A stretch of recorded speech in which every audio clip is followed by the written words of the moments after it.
Lastly, small cell, 2 observations. There was a oral presentation looking at a segment of the SWOG 0802 trial. This trial was using topotecan on a weekly basis with aflibercept, which is an anti-angiogenic agent. I'll show you that on the next slide.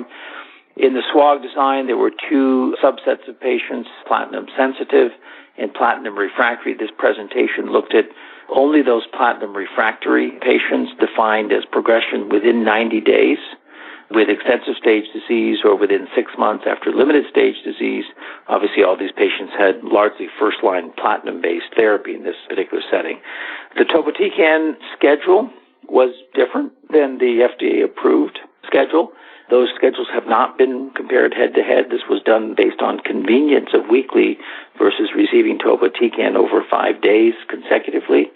Now, the experimental agent, aflibercept, is a fusion protein of key domains from human VEGF receptors 1 and 2 with human IGF-FC receptors. It blocks all human VEGF-A isoforms, VEGF-B, and placental growth factor.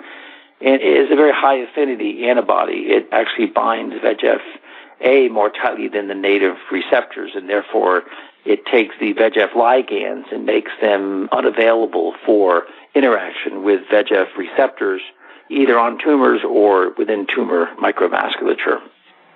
Now, the primary endpoint of this trial was progression-free survival, and you see the curves here. What the authors were looking for was an improvement from 20 to 40% in 3-month progression-free survival. You see the 3-month estimate here is 10 to 27%, so they were not quite 20% different, but they were fairly close. Their estimates were not quite met. The 3-month progression-free estimate on weekly topotecan alone was only 10%, where they initially assumed 20%. But I think we were all interested in the magnitude of the difference here. You see, interestingly, these curves run together for most of the time course and then separate late, and there seems to be a subpopulation of patients that is certainly getting more benefit than the entire population as a whole.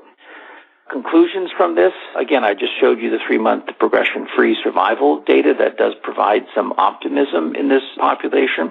The overall survival was similar, but that was a secondary endpoint. We do know that in this population, we don't see a very high response rate, and in fact, it was quite low in this trial, but disease control rate or disease stabilization was improved in the combination arm. Again, toxicity was mainly hematologic, but certainly the antibody didn't seem to add anything to toxicity, and the weekly approach seemed to be somewhat less in terms of hematologic toxicity than what we see with standard dose topotecan. Now, I'm not a member of the Southwest Oncology Group, but they believe that this warrants further study. I will make a comment on a trial that we recently published in the Journal of Clinical Oncology looking at another anti-angiogenic agent, and we see a very similar phenomenon. This was about 100 patients that were randomized to platinum etoposide plus or minus bevacizumab. Again, bevacizumab is an antibody to VEGF. Again, the primary endpoint in our trial was PFS. And in the top curve here, you see a very similar effect in this trial that was seen on the SWOG trial. You see the curve running together almost down to the median, but after the median, a benefit in those patients receiving bevacizumab. In fact, this was a positive trial and that it met its primary endpoint. You see on the bottom there was really no significant difference in overall survival, which was a secondary endpoint.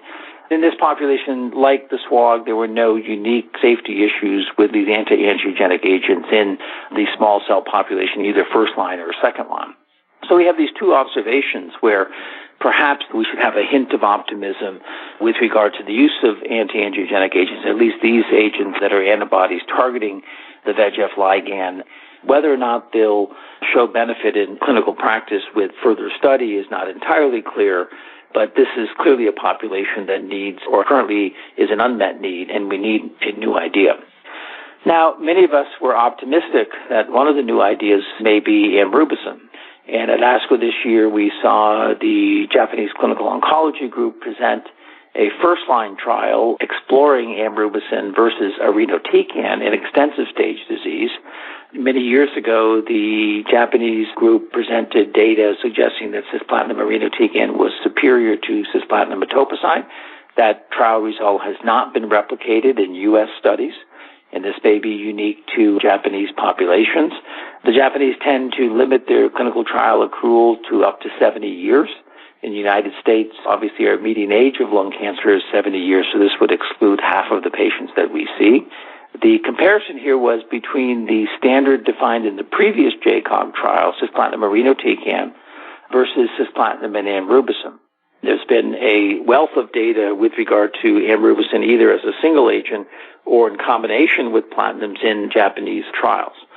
Unfortunately, I'll just show you the primary endpoint of that trial. The overall survival actually was in favor of irinotecan and platinum. So amrubicin did not fare well in this head-to-head comparison. And in fact, if you look in the upper left-hand corner of this slide, it was more toxic. It may be a dose-related thing. I didn't dwell on the dose of amrubicin, but the doses they used, certainly in my experience, have been quite toxic and are primarily bone marrow. And you see the difference there was largely with regard to grade 4 neutropenia and grade 4 febrile neutropenia in this particular population. So benefit, in fact, didn't perform as well and more toxic. So that's really not good news for amrubicin. We saw at ASCO last year amrubicin as a single agent versus topotecan in second line really did not show any advantage over the standard topotecan in this disease setting. So in back-to-back ASCOs, we have 2 phase 3 experiences with amrubicin as single agent and in combination that clearly don't suggest that it exceeds our expectations or may not meet our expectations that we currently have for current first and second line regimens in this particular setting.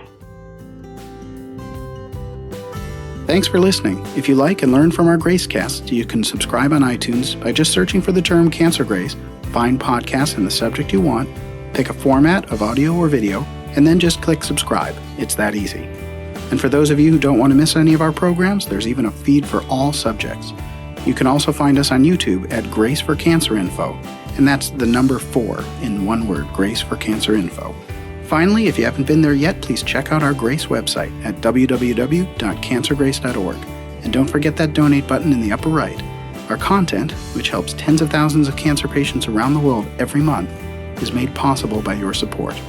Thanks again.